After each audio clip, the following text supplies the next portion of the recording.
Yo, what's up, world? Welcome back to the channel. APW Sports signing in. And it is time for me to give my night one reactions for WrestleMania. And what a night it was. I know everybody's going to want to hear my thoughts about the whole Seth Rollins, CM Punk, and Roman Reigns match. But I definitely will get to that. I'm going to do this in a bit of an order. But first, we're going to talk about the matches in match order. We're going to talk about Jey Usos versus Gunther for the World Heavyweight title. Now, I was one of the ones that said if WWE doesn't pull the trigger on having Jey Uso finally overtake Gunther for the World Heavyweight title, who would?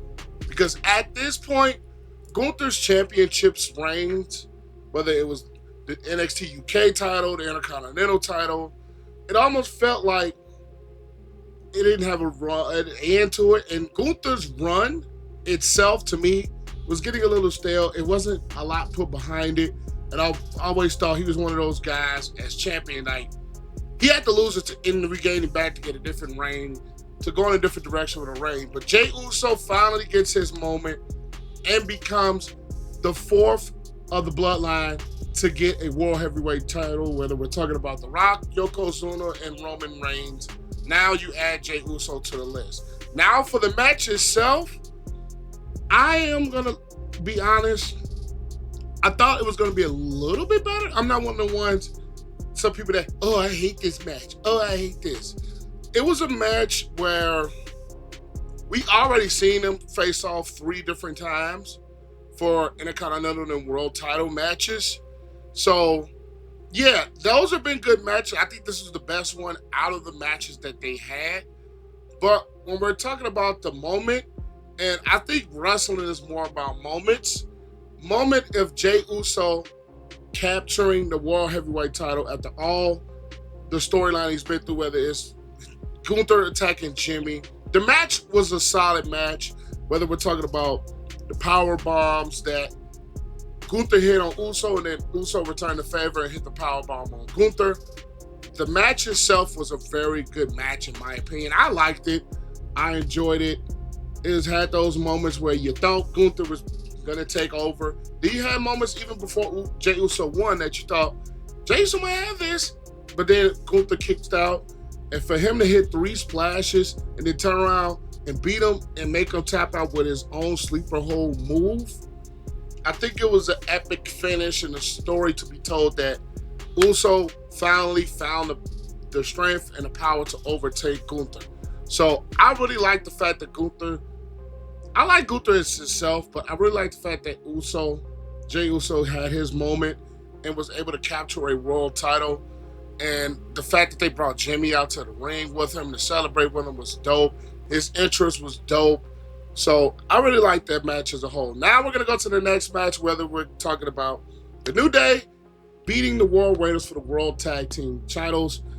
I like the World Raiders. I'll be honest. The way that they performed at WrestleMania, for them to be 2 bigger guys, for them to be that athletic and that agile, that's not the end of the World Raiders. Now, the New Day being heel, I was one that's coming into this match and thought the New Day was going to win anyway, and that's what happened.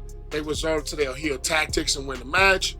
But overall, it was a very good tag team match, and with Ivar hitting a moonsault, it was a very solid match, and it was a way to kind of calculate or I'm not going to say put a ball on it, but put something on a cherry or top or something of that nature on the New Day's heel run, and for them to capture some tag team gold yet again. It was a very good match. I love the fact that it looked like the War Raiders were going to be powerful. They were going to dominate this match, but the New Day just kept fighting. And it was a very good match. I give that match a B. I really enjoyed it. But now we're going to go to Jade Cargill versus Naomi. And it was crazy. Naomi came out with the whole caution tape, the new entrance theme, the new entrance setup. And then on top of that, the setup with Jade Cargill with the weatherman reporting on the storm.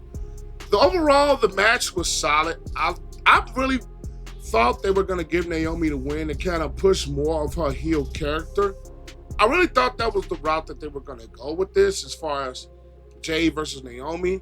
Yeah, we know Jade's strength, and she did a couple of powerful moves, whether it's catching Naomi off the crossbodies, catching her off the rope. Dope. I love, you guys know, if you don't know, I love my black women. And I wanted Naomi to win this match. Just for the fact of, it really pushes that heel character. I wanted her to kind of result in some heel tactics in this match to kind of further sell the fact that she's now turned heel and the glow thing is not a thing anymore.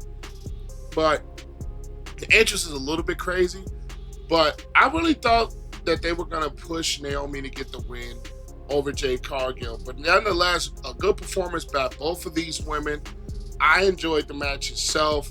I was just hoping Naomi won just for the storyline purposes and see how they further can take the rivalry. And probably at some point, I think they're going to mix Bianca in this. But overall, good match.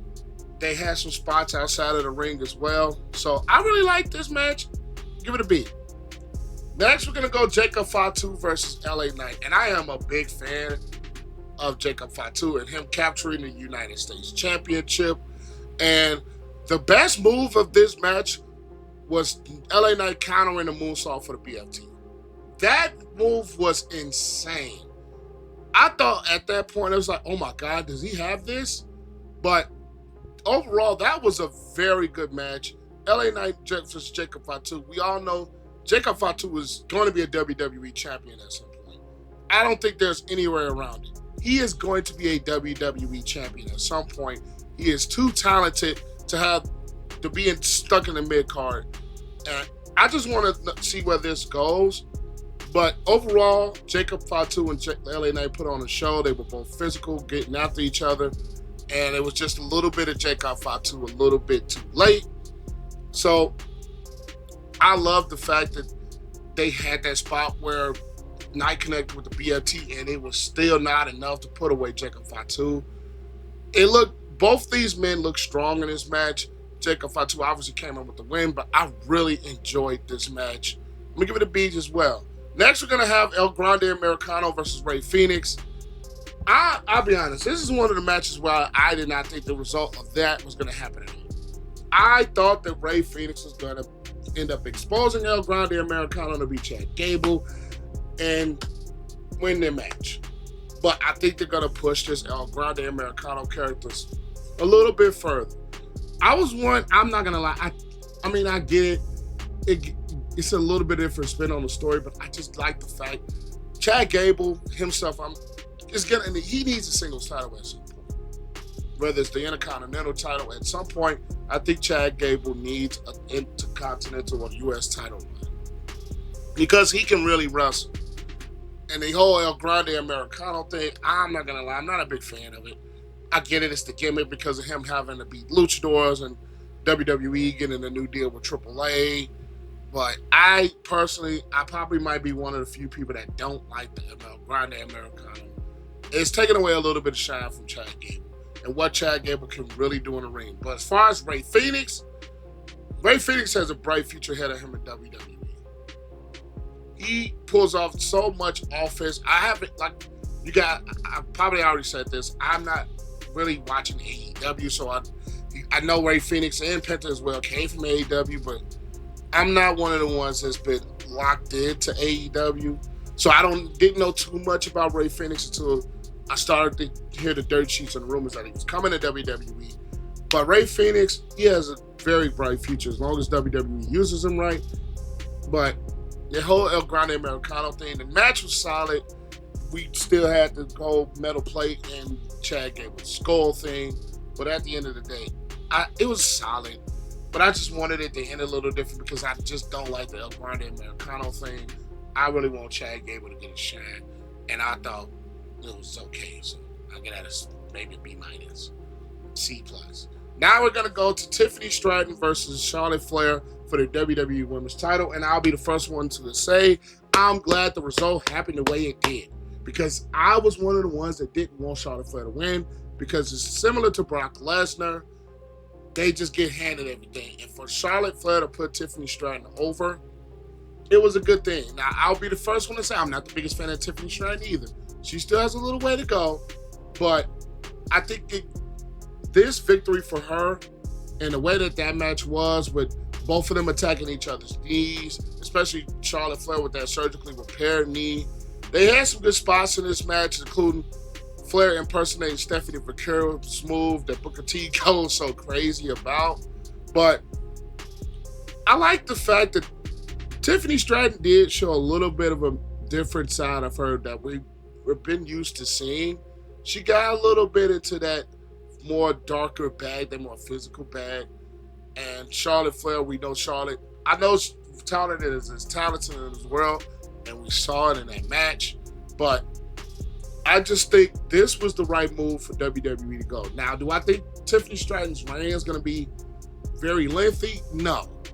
But for the fact that Charlotte Flair put her over with a lot of good spots in this match, whether we're talking about the knee spots, whether we're talking about Charlotte not being able to lock in a figure 8, and both of them reversing moonsaults, and both are good for moonsaults. So I do like the fact that this match was a very solid match, but the better thing happened was Tiffany Stratton winning this match. I get that to Beach. Now we're going to the masterpiece of a match with CM Punk, Seth Rollins, and my tribal chief, Roman Reigns. Now this match, I always said this is going to be the best match probably of the weekend. And it turned out to be that, whether we're talking about the physicality that they showed, both of them fighting, all of them fighting outside of the ring, whether we're talking about Seth Rollins taking bumps, whether hitting the trash can and getting suplexed on the trash can, and then you add Paul Heyman into the storyline. This was a beautiful way of storytelling and a beautiful way to give this match. Whether we're talking about each guy taking each guy's best move and best shots, whether we're talking about taking the Superman punch or the spears, whether we're talking about taking a GTS and the Anaconda Vice that was locked into Roman Reigns, whether we're talking about hitting the pedigree reverse off of a mid-air spear, which that was an excellent move, whether we're talking about taking curb stomps. This match was A+. But this is how you get a main event. Whether we're talking about Roman coming out with the whole pictures of the bloodline, whether we're talking about Seth with the fire torch and then the switching colors in the middle of the match, or the middle of the entrance, excuse me. Whether we're talking about CM Punk coming out with Heyman with a living color performing yet again on the WrestleMania stage. This match was a chef's kick. And whether we're talking about this Fire Burns promo with CM Punk before his entrance, that was a chef's kiss to CM Punk finally having his first ever WrestleMania main event match. And to get into this particular match, whether we're talking about Roman breaking both of the reinforced tables with power bombs to Punk and Rollins, we're talking about this was match of the year so far for me. And for this, the way they told the story, I just knew this was going to be a close the show type of match. But man, I said in my preview, I had a funny feeling that Seth was going to win this match and Heyman was going to get involved. And for Paul Heyman to not only cross CM Punk, but to give the chair to Roman, let him attack Punk, and then double cross Roman again to pair with Seth Rollins.